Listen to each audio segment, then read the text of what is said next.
Vazhdojmë udhëtojmë dhe sot, siç e thamë, bordi ynë I avionit do jetë I mbushur Është plot për plot dhe me kemi miq. ende miq, por miq jo më pak të rëndësishëm, madje shumë të rëndësishëm, duke qenë se janë partnerët tanë në Copenhagen. Pra, dhe do kemi një personazh që ka 15 vite që punon në incoming tourism, pra mirëpret njerëz për të ardhur, që edhe për të gjithë Skandinavin, pra Vision of Skandinavia quhet kompania që është bas partner. Super. Dhe në fillim mbulojnë Finlandën dhe çdo gjë, por sot do përqendrohemi për Copenhagenin, dhe pse si fillim ka qenë një tour leader personi për pasionin I saj edhe nga I afër, madh kështu tashmë ka personalisht. 15 vite, por do e ftoj në një lidhje direkte për të folur më shumë Marit Nielsen.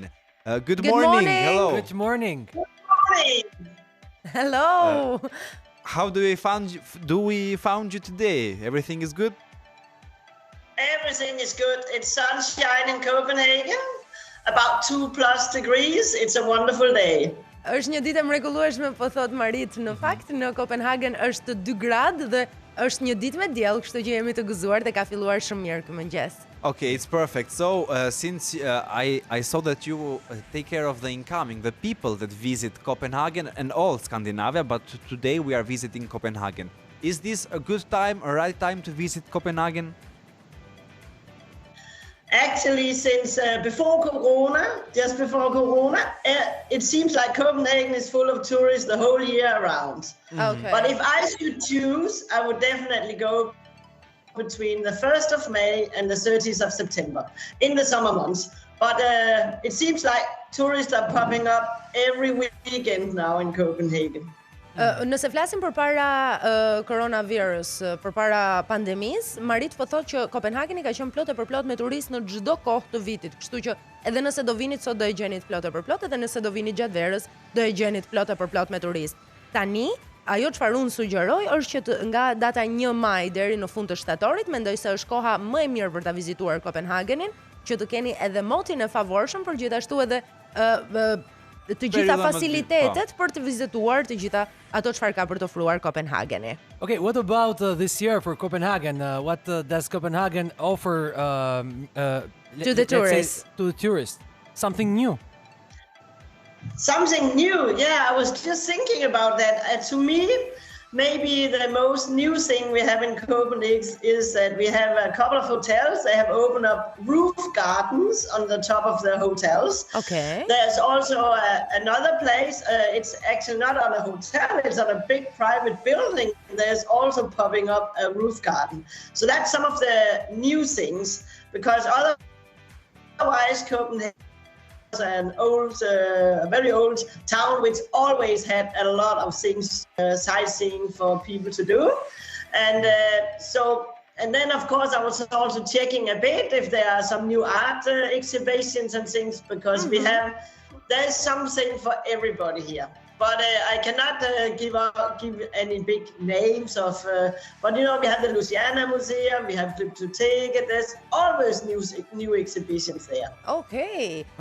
Po e pyeste në fakt Marceli se çfarë ka për të ofruar Copenhageni si një destinacion, çfarë ka të re për të ofruar këtë vit, dhe Marit po na përgjigjej që Copenhageni është kaq I vjetër dhe ka kaq shumë atraksione në vetvete, në fakt sa nuk do të dali koha që ti shohësh të gjitha. Por gjithsesi ajo çfarë po vjen e re tashmë në qytet dhe një gjë që po I bënte përshtypje asaj po sigurisht edhe ne, është fakti që shumica e hoteleve po ndërtojnë kopshte në taracat e tyre. Pra ti ke mundësinë që të ngjitesh në katin më të lartë të ndërtesës dhe të jesh I rrethuar nga gjelbërimi kudo që shkon dhe nga pamja e jashtëzakonshme që ke poshtë vetes. Dhe mbi të gjitha muzet kryesore ndrojnë ekspozita pas disa muajsh, duke të ofruar kështu që ti të shohësh disa ekspozita brenda një viti. Fantastike. From which countries visit the most Copenhagen? Where people come from the most? We are so lucky in Copenhagen because I think most countries have a flight in Europe directly to Copenhagen. So people actually come from all over Europe. But I would still say that when you walk around in Copenhagen, you hear new languages all the time, but it is the biggest tourists, the most tourists probably come from France, Italy, Spain, Germany.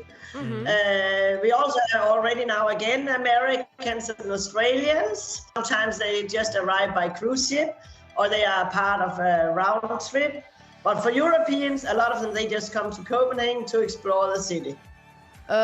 Për pyetjen që Matia po bënte në fakt se kush e viziton më së shumti Kopenhagenin apo nga janë nacionalitetet e njerëzve të turistëve që vinë ta vizitojnë Kopenhagenin, Marit po përgjigjej që shumica e evropianëve kanë më të thjeshtë ta vizitojnë Kopenhagenin sepse kanë linja direkte. Dhe kanë shumë të thjeshtë që të vinë nga vendi i tyre i Evropës drejt Kopenhagenit, por gjithsesi turistët më të shumtë i kemi nga Franca, nga Spanja, nga Gjermania dhe nga Italia, por kohët e fundit janë shtuar edhe turistët nga Shtetet e Bashkuara të Amerikës dhe gjithashtu nga Australia, të cilët vinë nëpërmjet lundrimit, pra vinë nëpërmjet kroçerave apo barkave të mëdha që vendosin të parkohen, të ankorohen kështu në Copenhagen dhe ta shijojnë si destinacion. Okay, we are coming today to Copenhagen. How many days do you suggest us to stay? You are so welcome. I look forward to receive you. But if you are coming for to enjoy Copenhagen city break, I suggest you stay 4 days, 3 nights minimum. Because in Denmark we have also this wonderful transport system. You can easily go to Roskilde, 20 minutes by train to see the Viking city. You can go to northern parts of north of Copenhagen to see all the castles.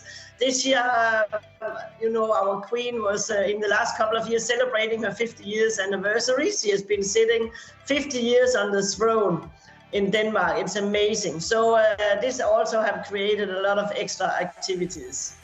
Pyetjes Marit se sa ditë do na duhen për ta marrë kështu të gjithë esencën e Kopenhagenit, ajo po thoshte që unë sugjeroj patjetër minimumi 4 ditë e 3 net. Për të pasur mundësinë që të shihni të gjitha asetat që Kopenhagen ka për të ofruar, por gjithashtu edhe për faktin se në Kopenhagen është më thjesht që të lëvizësh nga një vend në tjetër, nga infrastruktura dhe nga mënyra e zhvillimit urbanistik. Pra nëse ti dëshiron që të shkosh në Roskilde me tren që të shohësh vetëm për pak minuta të gjithë historinë vikinge, do të kesh mundësinë që ta bësh. Nëse do të shkosh në veri për të parë kështjellat, do mund ta bësh dhe këtë. Pra nëse do të lëvizësh brenda Kopenhagenit e ke shumë të thjeshtë dhe kështu mund të shohësh të gjitha gjërat. We've heard that Copenhagen is the best city to live because it has its high standards, but this makes also a place that it's a little bit expensive as we've heard.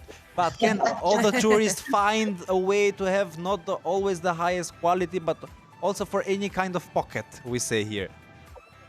Exactly. You can always live here also or stay here, visit here for any kind of pocket. In the last years, they have made some new, very interesting hotels with maybe smaller bedrooms and but big cozy areas, where you can hang around in the evenings or in the middle of the day if you want. So that the room is maybe not the most important, but you still have a lot of facilities around the hotels. So that we also know some people think it's expensive, but I think going to Paris or London, it's much more expensive now than Copenhagen. Pyetjes së Matias, në fakt se të gjithë kemi dëgjuar që Kopenhageni është një ndër vendet më të mira në botë për të jetuar, po si turista është një vend i shtrenjtë, është një vend i përballueshëm apo është një vend për çdo lloj xhepi? Dhe Marit po përgjigjet që është për çdo lloj xhepi, sepse ti mund të zgjedhësh, ka turist nga ata që nuk ka rëndësi dhoma se si është, por ka rëndësi të shohin vendin, ka dhe nga ata të tjerët pastaj që duan gjërat luksoze dhe është për të gjithë, secili nga turistët do e gjej veten dhe mjaftueshëm atraksione për të bërë në Copenhagen. Marit, we want to thank you so much for all of your time. It was a real pleasure having this conversation today, and we are going to meet in Copenhagen now. Yes, see you soon. Thank you so much. Have a nice day. Have a nice day. Goodbye. Thank you. Përshëndetemi me Marit me të gjithë këtë energji mikpritse që na pret në Copenhagen. Ne po vazhdojmë udhëtimin, mos u largoni, qëndroni në Boeing 104.6 aty ku të gjitha udhëtimet mundsohen nga Vassur Operator.